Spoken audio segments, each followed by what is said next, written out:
So when I was in my old tech school, I had a buddy. His name was Wayne, and we ended up going to the gym together. We ended up working out, and he wasn't like a big guy. He didn't have a whole lot of muscle mass. You could tell he was athletic. He was in shape.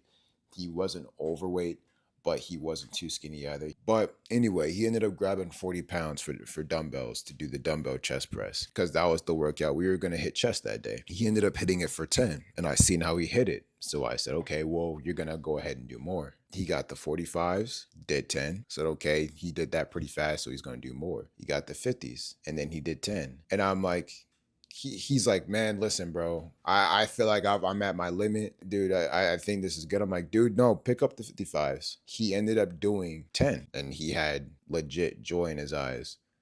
I didn't think I could do that. And that's how you know you've kind of overloaded correctly. First of all, you're gonna have the craziest pump of your life because that day he told me like he could feel like he was bigger. He felt like he worked his chest. So you're gonna have a crazy pump. And the second thing is you almost always do more than you thought that you could do.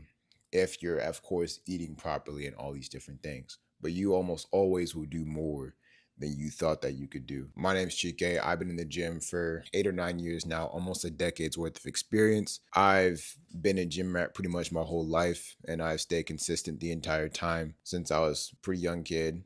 So I just want to share with you how you guys can get stronger, get better. And in this video, I want to talk about how to progressive overload properly. In other words, how to actually work out at your true limit. So what you want to do is you want to treat sets like they're levels in the game. Imagine you want to do the shoulder press, the military press, and you get dumbbells. Or better yet, an even easier example. Let's say you want to do pull-ups and you hit 10 pull-ups. Well, now you know that you're on the 10 pull-up level.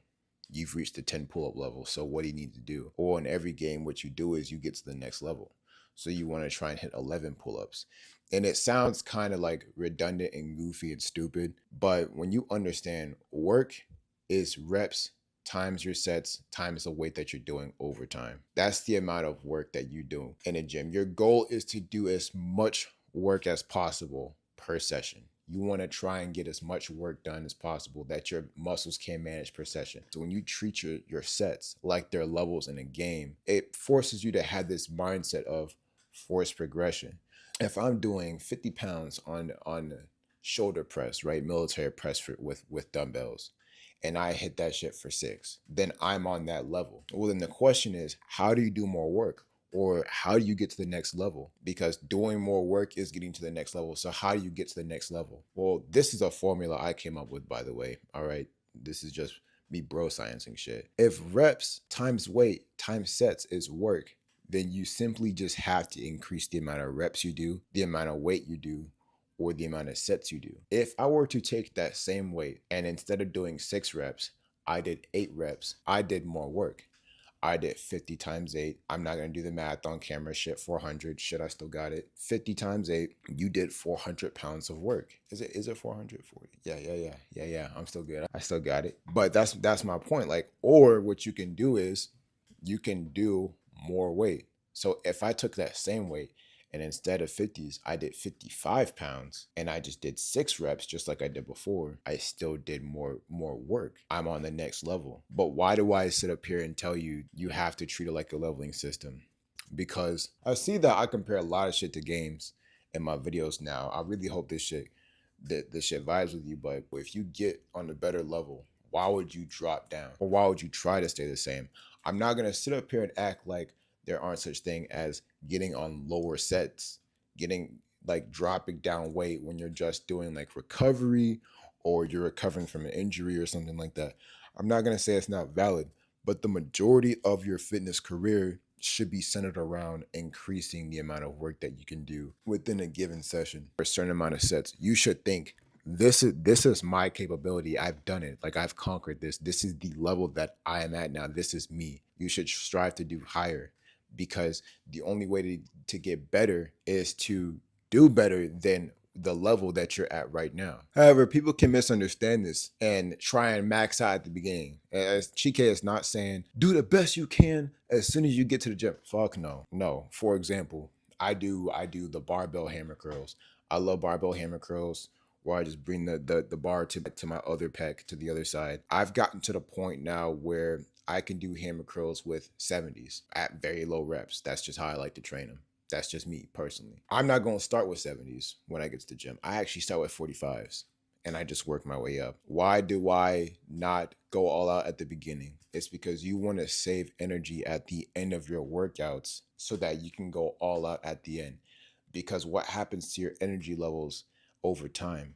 The amount of glucose in your bloodstream, whether it's just cognitive function or muscular movement, will decrease over time. That is the energy for your muscles. Your brain is the most metabolically demanding organ in the body. You thinking burns calories. You using your brain burns glucose. It consumes glucose.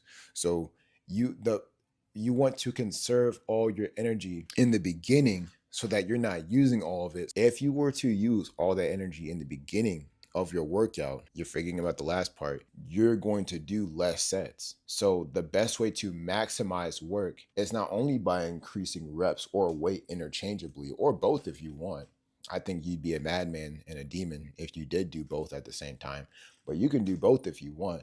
But it's also to maximize the amount of sets that you do. You want to go ahead and incrementally increase the amount of work that you're doing over time in the gym in one session by starting off slow, whether you're doing low reps and higher weight over time or low weight and higher reps over time. And then towards the end, do the harder, more challenging, more ultimate max out sort of stuff. Because then you're allowing yourself to do more sets in the gym, and that's going to maximize your work output and your workload. So the main thing I want you to get from this video, make sure that when you are trying to do more work in the gym, that you can pick either reps or weight to increase the amount of work that you're doing and get to the point where you actually struggle. And I recommend when you're doing this that you choose weights that you can drop that isn't going to kill you. That's why I do dumbbell press, because I like to push my shit to the limit, bro. I'm just be honest, like I be dropping my weights and I don't care if people get upset. I have 125s on my shit,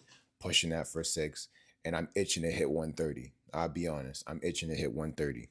But do either interchangeable reps or work, and then make sure that you start off lighter and then go towards the end that you actually go heavier so that you can increase the amount of sets that you're able to do in those sessions. If you enjoyed this video and you want to learn more, go ahead and click on this one. I'll catch you guys in the next one. Goodbye.